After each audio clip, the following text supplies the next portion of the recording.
Happy New Year, everyone.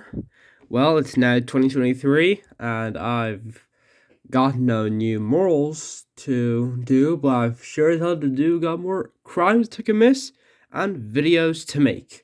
And so, might as well start off the year with doing something completely random and just utter stupid.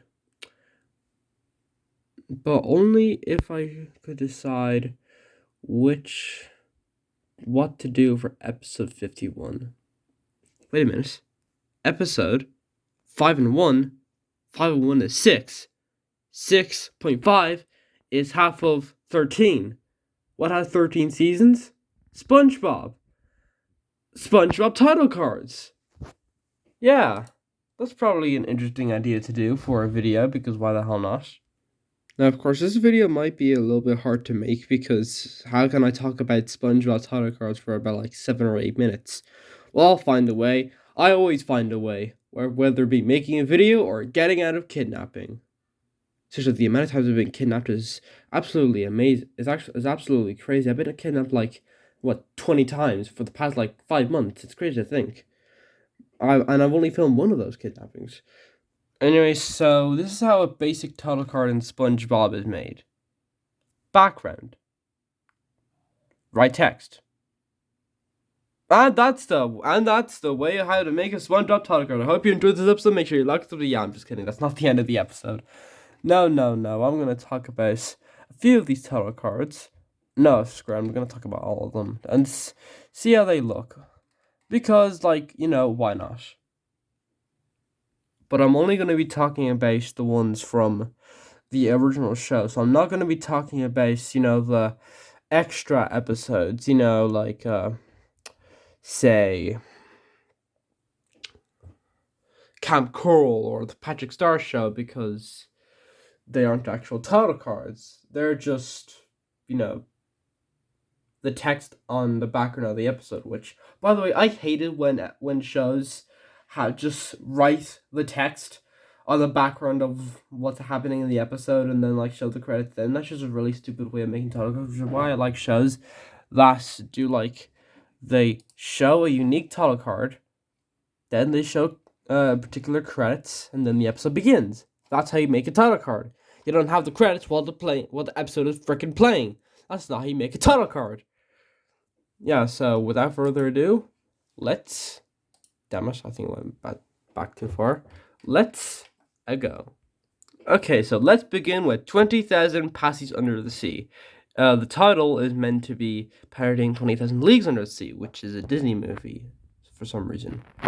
As you can see, there's bubbles to signify that this is more of an adventurous episode that's going, deeper under the water, as it already is. Anyway, next one. So as you can see here, this episode is called A Cabin in the Kelp. There's a cabin in the kelp.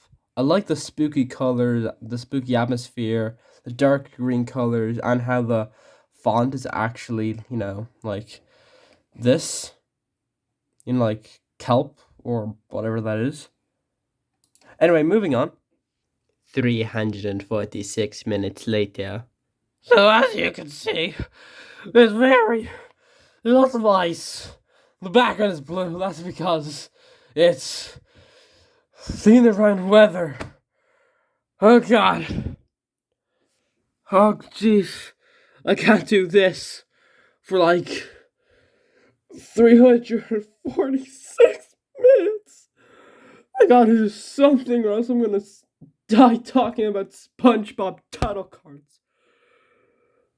Especially after going to the South Pole to stop Santa's twin brother. Wait, I got it. I'll talk about unique title cards.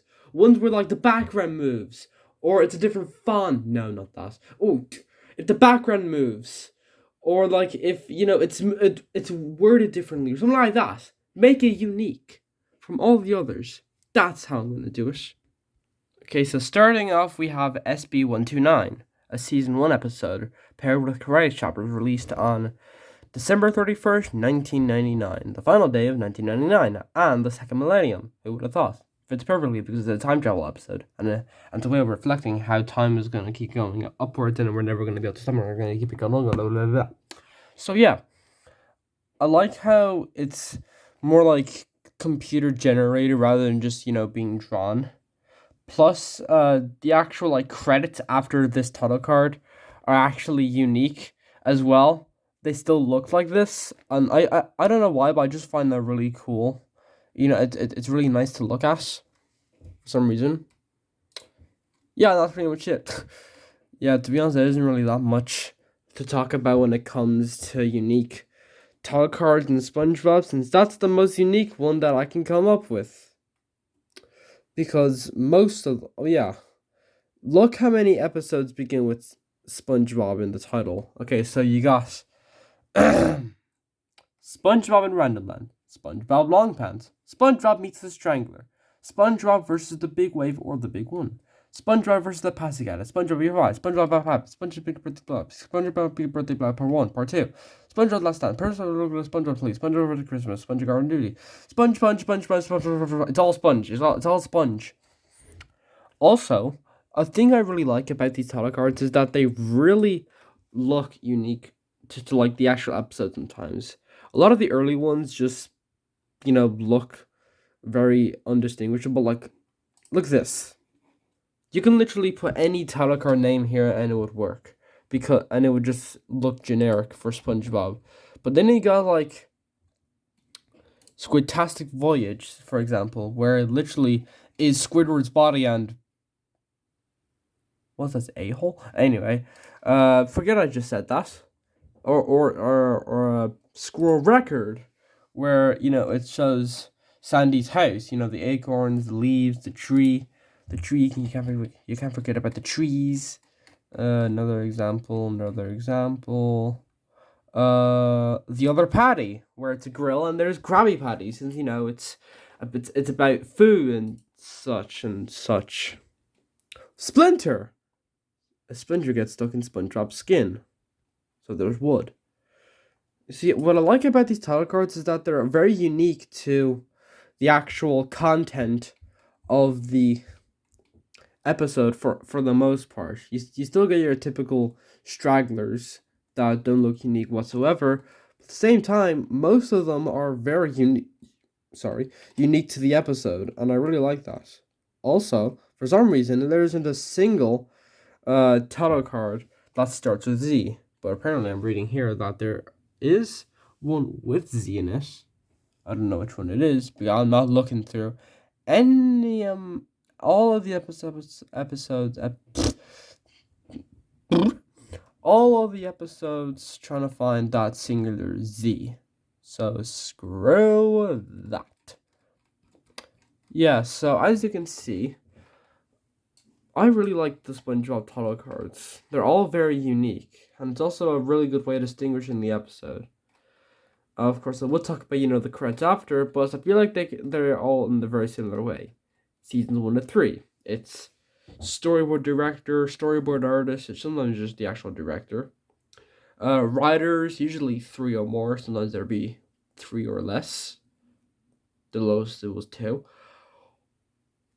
And animation director and creative director. Season 4 to season 9.5, it was like storyboard director, writers, technical director, or I think animation director, and supervising producer. The supervising producer was always Paul Tibbs, who ran the show from season 4 to season 9. You see what I mean? There isn't really that much to talk about. I'm literally falling asleep talking about this. But it's kind of a way to talk about the new year, isn't it? You don't know what to do, there's nothing to do, so you just gotta work with what you got. I like that.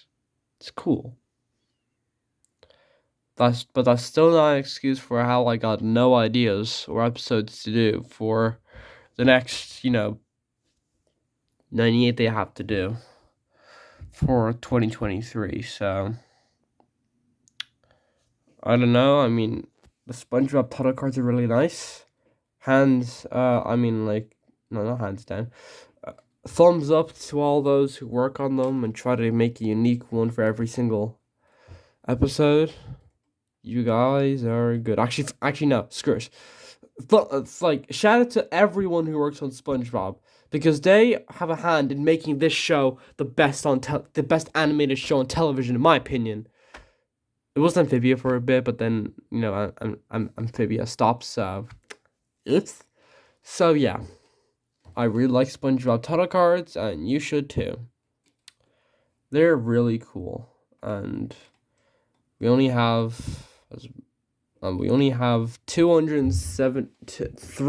550 of them to look at. And no, I'm not joking. There are 530 episodes of SpongeBob, if you count them as separate, because combined with there's 2 segments in an episode, combine it, then you get, what the hell am I saying? Happy New Year.